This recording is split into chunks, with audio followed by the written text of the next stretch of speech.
तो आप लोग सुनावा तनी दुआरे बारात लागेला तो गीत गावल जाला बेटी के बियाह में। जब बरियतिया दुआरवा ओइले पापा लुकाई गइले। जब बरियतिया दुआरवा ओइले पापा लुकाई गइले।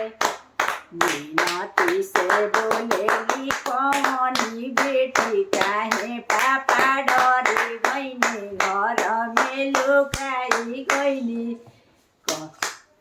मिनती से बोलेली कौनी बेटी काहे पापा डरी गइनी घर में लुकाई गइनी।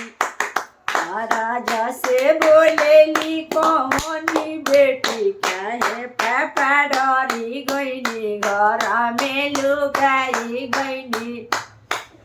घर में से बोलेले कौन पापा नाही बेटी डरी गइनी घर में लुकाई गइनी।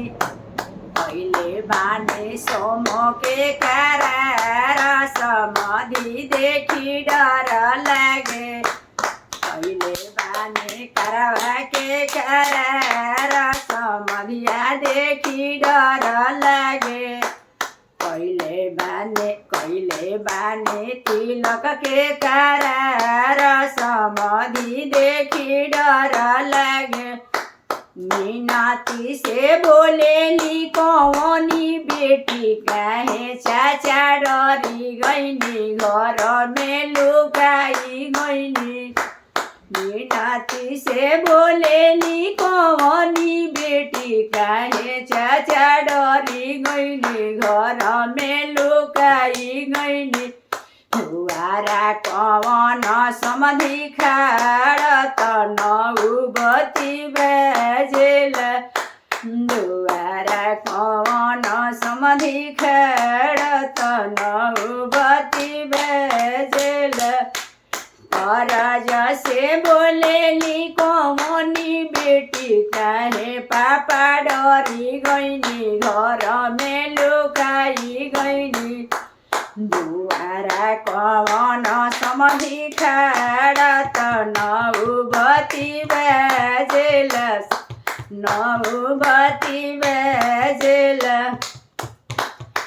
राजा से बोलेली कौनी बेटी नहीं बेटी डरी गइनी घर में लुकाई गइनी। पहिले बानी मारुति के करार समाधिया देखी डर लागे। कइले बानी चैन के करार समाधि देखी डर लागे। कइले बानी तिलक करार समाधि देखी डर लागे। कइले बानी चैन के करार समाधिया देखी डर लागे।